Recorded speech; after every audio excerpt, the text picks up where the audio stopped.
आज के समय में ना जब हम अपने फोन की स्क्रीन स्क्रॉल करते हैं तो ऐसा लगता है जैसे हर इंसान एक एकदम परफेक्ट और शानदार जीवन जी रहा है। हाँ बिल्कुल। जो विजुअल्स बार बार सामने आते हैं ना, दिमाग उन्हें ही सच मान लेता है। सही कहा। मतलब किसी की नई लग्जरी कार की रील आ रही है तो कोई चमचमाते नए आईफोन की अनबॉक्सिंग कर रहा है, या फिर कोई बड़े बड़े ब्रांड्स के कपड़े पहनकर किसी महंगे कैफे से चेक इन डाल रहा है। और इंस्टाग्राम की वो चमक दमक वाली लाइफस्टाइल देखकर ना, एक पल के लिए कोई भी इंसान अपनी खुद की जिंदगी पे शक करने लग सकता है। बिल्कुल। और यहीं से ना हमारी आज की इस गहरी चर्चा का सबसे बड़ा और सबसे अहम सवाल पैदा होता है।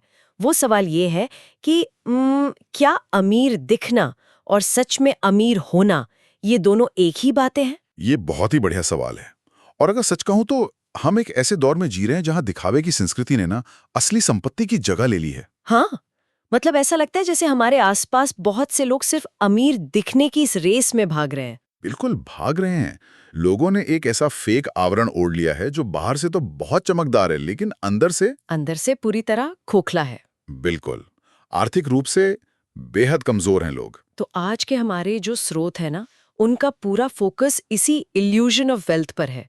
मतलब the illusion of wealth being rich versus looking rich नाम की जो ऑडियो बुक स्क्रिप्ट है, हम उसी का गहराई से विश्लेषण करने वाले हैं। और ये चर्चा बहुत जरूरी है आज के वक्त में। हाँ, आज के इस विश्लेषण का मिशन बहुत स्पष्ट है। हम सिर्फ ये नहीं जानेंगे कि लोग दिखावा कर रहे हैं, बल्कि हम उस साइकोलॉजी को भी डिकोड करेंगे कि आखिर लोग इस दिखावे के जाल में फंसते कैसे हैं। सही बात है। और साथ ही असली संपत्ति यानी रियल वेल्थ और फाइनेंशियल फ्रीडम का असल मतलब क्या है। बिल्कुल। और कैसे अनजाने में ही सही लोग अपने ही हाथों अपना भविष्य खराब कर रहे हैं। तो चलिए इसे विस्तार से समझते हैं। जी चलिए इसकी जड़ तक पहुंचते हैं। तो शुरुआत वहीं से करते हैं जहां ये दिखावा सबसे ज्यादा फलता फूलता है, यानी हमारा अपना social media. Instagram, YouTube, Snapchat. हाँ, जहां हर कोई अपनी जिंदगी का सिर्फ एक हाईलाइट रील दिखा रहा है, जैसे बिजनेस क्लास फ्लाइट्स की फोटो, महंगे होटल्स में छुट्टियां। और इसे देखकर एक आम सैलरी वाले इंसान को क्या लगता है? उसे अपनी जिंदगी बहुत बोरिंग लगने लगती है। बिल्कुल साधारण और बोरिंग। लेकिन सोशल मीडिया के साथ समस्या ये है कि जो स्क्रीन पर दिखता है ना, वो पूरी कहानी का सिर्फ एक बहुत ही छोटा सा और भारी रूप से एडिट किया गया हिस्सा होता है। हाँ, एडिट किया हुआ। स्रोतों से जो सबसे अहम बात निकल कर आती है वो ये है कि कैमरे के पीछे की सच्चाई अक्सर बहुत डरावनी होती है। बिल्कुल डरावनी होती है। मैं बताता हूँ कैसे। वो जो लग्जरी कार रील में दिख रही है ना, उसका डाउन पेमेंट शायद किसी पर्सनल लोन से दिया गया हो। अरे बाप रे! और जो लेटेस्ट फोन शीशे के सामने फ्लॉन्ट किया जा रहा है, वो ईएमआई पर चल रहा होता है। मतलब उनका सारा फोकस वित्तीय रूप से मजबूत होने पर नहीं है। नहीं, उनका फोकस सिर्फ फाइनेंशियली स्टाइलिश दिखने पर है। क्या बात है, फाइनेंशियली स्टाइलिश! अगर मैं इसे एक एनालॉजी से समझाऊं ना, तो ये पूरी स्थिति मुझे एक फाइनेंशियल ट्रेडमिल की तरह लगती है। फाइनेंशियल ट्रेडमिल, ये दिलचस्प है ना? मतलब इंसान ट्रेडमिल पर दूसरों से आगे निकलने के लिए पूरी ताकत से दौड़ रहा है, पसीना बहा रहा है, हाँफ रहा है। लेकिन असल में वो अपनी जगह से 1 इंच भी आगे नहीं बढ़ रहा है। बिल्कुल, बस उसकी ऊर्जा खत्म हो रही है, वो वहीं का वहीं है। फाइनेंशियल ट्रेडमिल, ये बहुत ही सटीक शब्द है इसके लिए। और मैं कहूंगा कि इस ट्रेडमिल का जो सबसे खतरनाक हिस्सा है ना, वो है इसकी स्पीड। स्पीड? वो कैसे तय होती है? ये स्पीड सेट होती है समाज में दूसरों को देखकर। देखिए, तुलना करना इंसान की फितरत है। सही बात है। जब किसी के पास बेहतर फोन या कोई ब्रांडेड कपड़े दिखते हैं, तो हमारे अवचेतन मन में तुरंत ये विचार ट्रिगर होता है कि मुझे भी यही चाहिए। लेकिन वो ट्रिगर क्यों होता है? मैं ये सोचती हूँ कि क्या हमें सच में उस नए फोन की जरूरत होती है? नहीं, जरूरत उस फोन की बिल्कुल नहीं होती। जरूरत होती है समाज से मिलने वाले अप्रूवल की। अच्छा, सोशल अप्रूवल। हाँ, वो जो सोशल कैपिटल है ना, जहाँ लोग आपको देखकर सफल माने, बस उसी की भूख होती है इंसान को। लेकिन होता है इसकी बिल्कुल उलट है। बिल्कुल उलट। ये जो तुलना है ना, ये हमारी वास्तविक खुशियों को खत्म कर देती है। सोशल मीडिया पर एक डोपामीन हिट मिलता है जब लोग फोटो लाइक करते हैं। हाँ, वो कुछ सेकंड की खुशी। सही कहा। लेकिन जब फोन की स्क्रीन लॉक होती है ना, तो असली जिंदगी में सिर्फ तनाव और असुरक्षा बचती है। ईएमआई का टेंशन बचता है। तो सोचने वाली बात यह है कि आखिर हमारे समाज के पैमाने ऐसे क्यों हो गए हैं? मतलब एक ऐसा व्यक्ति जो रात को शांति से सोता है, जिस पर कोई कर्ज नहीं है, हाँ, उसकी तुलना में समाज उस व्यक्ति को ज्यादा सफल क्यों मानता है जो बस महंगी चीजें दिखाता है, भले ही वो अंदर से कितने भी तनाव में क्यों ना हो? इसके पीछे का कारण बहुत सीधा सा है। समाज अक्सर सफलता को सिर्फ उन भौतिक वस्तुओं से मापता है जिन्हें आंखों से देखा जा सकता है। जो दिखता है वो बिकता है वाली बात। बिल्कुल। मानसिक शांति या बैंक अकाउंट में पड़े एफडी और म्यूचुअल फंड्स बाहर से दिखाई नहीं देते ना। सच है। किसी के इमरजेंसी फंड को देखकर कोई ताली नहीं बजाता। बाहरी चमक को मापना आसान है, इसलिए लोग उसी दिखावे को गलती से सफलता मान बैठे हैं। और ये जो फाइनेंशियल ट्रेडमिल की थकावट है ना, यही इंसान को सीधे उस खतरनाक रास्ते पर धकेल देती है जिसे हमारे स्रोत ईएमआई वाली जीवन शैली कहते हैं। ईएमआई लाइफस्टाइल, हाँ। विशेष रूप से मिडिल क्लास के लिए तो ये फेक रिच लाइफस्टाइल एक बहुत बड़ा जाल बन गया है। मिडिल क्लास की सबसे बड़ी विडंबना ही यही आज के वक्त में।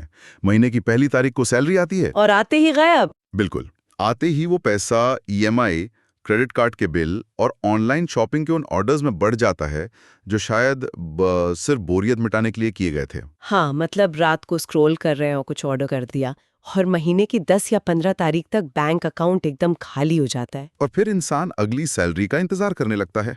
मतलब बाहर से इंसान अमीर दिख रहा है, उसके हाथ में 700 रुपए वाली महंगी कॉफी है, लेकिन वास्तविकता में वो हर महीने सर्वाइवल मूड में जी रहा है, बस किसी तरह महीना काट रहा है। स्रोतों में ना एक बहुत ही चौंकाने वाला आंकड़ा और विचार दिया गया है कि असल में जो फर्क है वो आमदनी का नहीं बल्कि हमारी आदतों का होता है। ये बहुत बड़ा पॉइंट है ना? मतलब 1 लाख रुपए महीने का कमाने वाला व्यक्ति भी महीने के अंत में ब्रोक यानी पूरी तरह से कंगाल हो सकता है। हाँ, अगर उसकी आदतें खराब हों। बिल्कुल। और वहीं सिर्फ 30,000 रुपए कमाने वाला व्यक्ति वित्तीय रूप से बहुत मजबूत स्थिति में हो सकता है। ये बात सुनने में थोड़ी काउंटर इंट्यूटिव लगती है, अजीब लगती है, लेकिन यही फाइनेंशियल साइंस का सबसे बड़ा सच है। यहाँ हमें रियल वेल्थ के मैकेनिज्म को समझना होगा। असली संपत्ति वो नहीं है जो इंस्टाग्राम स्टोरी में 24 घंटे के लिए झलकती है और फिर गायब हो जाती है। तो असली संपत्ति क्या है फिर? असली संपत्ति आपकी सेविंग्स हैं, आपके इन्वेस्टमेंट्स हैं, आपके वो एसेट्स हैं जो तब भी आपके लिए पैसा बना रहे हैं जब आप आराम से सो रहे होते हैं। यानी पैसिव इनकम टाइप। बिल्कुल।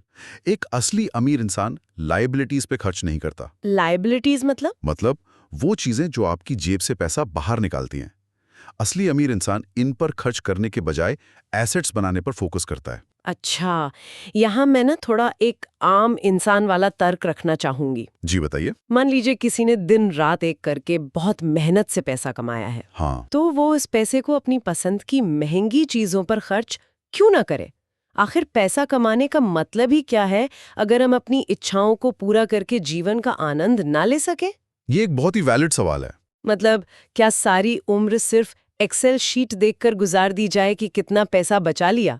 नहीं, ये सवाल बहुत से लोगों के मन में आता है, लेकिन हमें ये समझना होगा कि अमीर बनने या वित्तीय रूप से स्वतंत्र होने का मतलब ये बिल्कुल नहीं है कि इंसान खर्च करना ही छोड़ दे या वो कोई सन्यासी बन जाए। पूरा खेल असल में स्मार्ट स्पेंडिंग का है। स्मार्ट स्पेंडिंग, इससे आपका क्या मतलब है? थोड़ा समझाइए। स्मार्ट स्पेंडिंग का सीधा सा मतलब है नीड यानी जरूरत और वांट यानी चाहत के बीच के उस बारीक अंतर को समझना। जरूरत और चाहत का अंतर। हाँ, मैं एक उदाहरण देता हूँ। जब कोई नई गाड़ी खरीदता है तो शोरूम से बाहर निकलते ही उसकी वैल्यू कम हो जाती है। हाँ, डेप्रिसिएशन शुरू हो जाता है। बिल्कुल। लेकिन दूसरी तरफ उस गाड़ी को खरीदने के लिए जो ईएमआई ली गई है ना, उसका इंटरेस्ट लगातार बढ़ता रहता है। बाप रे, दोहरा नुकसान। यही तो बात है, अपनी मेहनत की कमाई को एक ऐसे गड्ढे में डालना जहां पैसा हर दिन अपनी वैल्यू खो रहा है, वो भी सिर्फ दूसरों को इम्प्रेस करने के लिए। यह आनंद लेना नहीं है। तो ये क्या है? ये अपने ही भविष्य को गिरवी रखना है। स्मार्ट स्पेंडिंग का मतलब है पैसे को वहां लगाना जो सच में आपकी जीवन में वैल्यू जोड़े, ना कि आपकी ईएमआई का बोझ बढ़ाए। अरे वाह, यहाँ बात और भी ज्यादा दिलचस्प हो जाती है, क्योंकि आदतों और माइंडसेट के इसी अंतर को ना स्रोतों में एक बहुत ही बेहतरीन कहानी के जरिए समझाया गया है। हाँ, राहुल और अमन की कहानी। बिल्कुल। ये कहानी दिखावे और असली वेल्थ बिल्डिंग के बीच के फर्क को एकदम शीशे की तरह साफ कर देती है। तो चलिए इस कहानी पर बात करते हैं। ये दोनों किरदार, राहुल और अमन, असल में हमारे समाज के दो बिल्कुल अलग माइंडसेट का प्रतिनिधित्व करते हैं। सही कहा। पहले राहुल की बात करते हैं। आईफोन आते ही वो उसे खरीद लेता है, चाहे पुराना फोन बिल्कुल ठीक चल रहा हो। हाँ, वो सबसे महंगे और ब्रांडेड स्नीकर्स पहनता है और हर वीकेंड किसी महंगे कैफे में बैठकर अपनी लाइफस्टाइल को सोशल मीडिया पर ब्रॉडकास्ट करता है। और दूसरी तरफ है अमन। अमन का नजरिया बिल्कुल अलग है। वो आज भी अपना पुराना साधारण फोन ही इस्तेमाल करता है क्योंकि वो ठीक से काम कर रहा है। बिल्कुल। उसे शो ऑफ करने की कोई जरूरत महसूस नहीं होती। हाँ, वो महंगे कैफे में पैसे उड़ाने के बजाय अपने पैसों को इन्वेस्ट करता है, इंडेक्स फंड्स में पैसा डालता है, अपने करियर को बढ़ाने के लिए नई स्किल सीखने के कोर्स खरीदता है। सही बात है। अब अगर आज की तारीख में इन दोनों को एक साथ खड़ा कर दिया जाए ना, तो देखने में राहुल कहीं ज्यादा सफल और अमीर लगेगा। हाँ, बाहर से तो राहुल ही सक्सेसफुल दिखेगा, लेकिन असली गेम टाइम का है। समय का खेल है। स्रोत कहता है कि 5 साल बाद जब इन दोनों की स्थिति देखी जाती है तो तस्वीर पूरी तरह बदल चुकी होती है। क्या होता है 5 साल बाद? बहुत साल बाद राहुल, जो शुरुआत में अमीर दिख रहा था, वो आज भी अपनी उस महंगी जीवन शैली के जाल में फंसा हुआ है। मतलब पुरानी ईएमआई खत्म होती है तो वो कोई नई ईएमआई ले लेता है। बिल्कुल, वो उसी फाइनेंशियल ट्रेडमिल पर दौड़ रहा है। जबकि अमन, जो साधारण जीवन जी रहा था, वो अब फाइनेंशियली इंडिपेंडेंट होने की कगार पर है। और ऐसा इसलिए हुआ क्योंकि राहुल अमीर दिखने पर फोकस कर रहा था और अमन असल में अमीर बनने पर। एकदम सटीक बात बोली आपने। अगर मैं अपनी उस पेड़ वाली एनालॉजी को यहाँ लाऊं ना, तो राहुल और अमन जैसे दो लोग अपने अपने पेड़ लगा रहे हैं। अच्छा। हाँ, राहुल अपने पेड़ को सुंदर और हरा भरा दिखाने के लिए उसके पत्तों पर बाहर से हरा पेंट कर रहा है। अरे वाह! और वो हरा पेंट असल में क्या है? वो क्रेडिट कार्ड की लिमिट है, वो पर्सनल लोन है। ये टपक कर मिट्टी में जा रहा है और पेड़ की जड़ों को जहर देकर सुखा रहा है। यानी वो अपनी भविष्य की इनकम को आज ही खत्म कर रहा है। बहुत गहरी बात है। और दूसरी तरफ अमन है। वो बाहर से पेड़ की सजावट पर ध्यान नहीं दे रहा, बल्कि वो शांति से अपने पेड़ की जड़ों को पानी दे रहा है, उसमें खाद डाल रहा है। यानी अमन कंपाउंडिंग की ताकत का इस्तेमाल कर रहा है। सही कहा। अब आप देखिए, समय आने पर जब कोई छोटा सा आर्थिक तूफान आएगा ना, जैसे अचानक जॉब का चले जाना या कोई मेडिकल इमरजेंसी आ जाना, हाँ, तो वो जो हरे पेंट वाला राहुल का पेड़ है वो तो तुरंत गिर जाएगा। बिल्कुल गिर जाएगा, क्योंकि जड़ें कमजोर हैं। लेकिन मजबूत जड़ों वाला अमन का पेड़ हर मौसम का सामना कर सकेगा। ये एनालॉजी ना इस पूरे मैकेनिज्म को बहुत अच्छे से समझाती है। क्रेडिट और दिखावा वाकई वो जहरीला पेंट है जो आपकी असली वेल्थ बिल्डिंग कैपेसिटी को हमेशा के लिए खत्म कर देता है। लेकिन यहाँ एक बहुत बड़ी उलझन है मेरे दिमाग में। कैसी उलझन? अगर ये बात इतनी साफ है, अगर गणित और लॉजिक दोनों कहते हैं कि अमन का रास्ता ही सही है और मजबूत जड़ें ही काम आएंगी, हाँ, तो ज्यादातर लोग राहुल वाले रास्ते को ही क्यों चुनते हैं? हमारे आसपास हमें अमन से ज्यादा राहुल क्यों दिखाई देते हैं? इसके पीछे की साइकोलॉजी ना बहुत गहरी है, मैं समझाता हूँ। बताइए। देखिए, इंसान का जो दिमाग है ना, वो लंबी अवधि की योजना बनाने के लिए डिजाइन ही नहीं हुआ है। हमारा दिमाग वायर्ड है इंस्टेंट ग्रेटिफिकेशन के लिए। इंस्टेंट ग्रेटिफिकेशन यानी तुरंत मिलने वाली खुशी। बिल्कुल। जब एक नया आईफोन हाथ में आता है तो दिमाग में तुरंत डोपामीन रिलीज होता है। लोग तारीफ करते हैं, ऑफिस में सब पूछते हैं, तो एक इंस्टेंट हाई मिलता है। हाँ, एक तरह का नशा है ये। आज का हमारा पूरा कल्चर ही यहीं और अभी एंजॉय करो वाला हो गया है। योलो यानी यू ओनली लिव वंस। मतलब लोगों को लॉन्ग टर्म सोचना बहुत बोरिंग लगता है। बहुत बोरिंग लगता है। 5 साल बाद मेरे इन्वेस्टमेंट पोर्टफोलियो का साइज क्या होगा, ये सोचकर दिमाग को वो मजा नहीं आता जो आज एक नई लेदर जैकेट पहनकर मिरर सेल्फी लेने में आता है। सच है। लोग उस तुरंत मिलने वाली खुशी को चुन लेते हैं और ये भूल जाते हैं कि वो इस 5 मिनट की खुशी के लिए अपने भविष्य के 5 साल गिरवी रख रहे हैं। ये बहुत डरावना है। अगर ये दिखावा सफलता नहीं है, अगर वो तुरंत मिलने वाली खुशी असली खुशी नहीं है, तो फिर जीवन का असली वित्तीय लक्ष्य होना क्या चाहिए? यही सवाल हमें इस चर्चा के सबसे महत्वपूर्ण हिस्से की ओर ले जाता है। और वो क्या है? माइंडसेट और असली स्वतंत्रता का मतलब।